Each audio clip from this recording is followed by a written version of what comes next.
I had a lot of fun writing this one. It's divided into 4 short chapters, so if you have a few minutes, I'd love for you to watch the whole thing. Then let me know which chapter was your favorite. Most of the things occupying our sight are completely invisible to us. Why does a room we've lived in for years suddenly feel like a place we've never actually seen? It happens because the mind operates on a system of shortcuts, replacing actual reality with a mental catalog of names. A door is just a door, a chair is just a chair, and a sidewalk is just concrete. The moment a label attaches to an object, the brain ticks a box and stops gathering data. But what happens to the world when those names are intentionally stripped away? An artist looks at a rusted chain-link fence and doesn't see security or decay. They see a complex grid of interlocking geometric shadows cutting across the ground. They are forced to witness the physical presence of the world instead of its title. If you refuse to name the object sitting right next to you, what does it actually look like? Every attempt at drawing a simple human hand usually ends in complete frustration. Why do our hands always look like a cluster of clumsy, uniform shapes when we try to put them on paper? The failure happens because we aren't drawing what is in front of us. The brain insists on outputting a generic symbol instead of tracing the unique angles sitting in the light.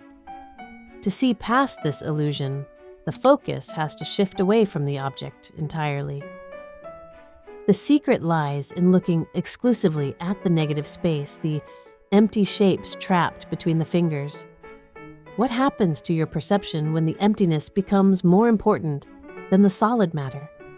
The world stops being a collection of static things and reveals itself as a moving tapestry of gradients.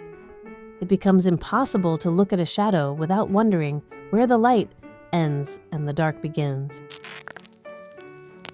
A train window used to be a portal into a shifting landscape of fields, towns, and sky. Why is it that now a carriage full of people will universally look down at a small, glowing rectangle instead of out at the horizon? The modern world has mastered the distribution of information, but it has completely destroyed the capacity for deep observation. Information gives us the raw data of a life, but what are we sacrificing when we lose the patience to actually feel it? Sitting completely still without a device for 30 minutes feels like an agonizing, unnatural punishment.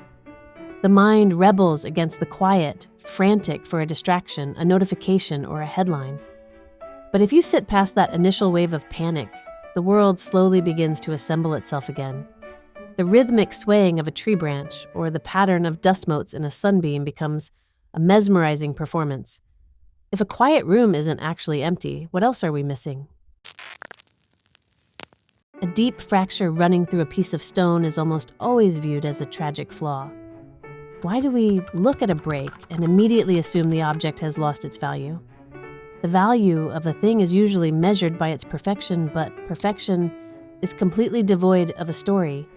The crack is often the only part of a structure that reveals how it has interacted with time, pressure, and existence. People who build things or write things possess an incredibly high tolerance for the completely mundane parts of a day. How can an entire narrative exist within a puddle of dirty water on a city street or the texture of a brick wall? Inspiration doesn't require a dramatic mountain range or a sudden epiphany. It only requires a willingness to stand still long enough for the background to become the main event. The ordinary becomes beautiful simply because it received someone's undivided attention.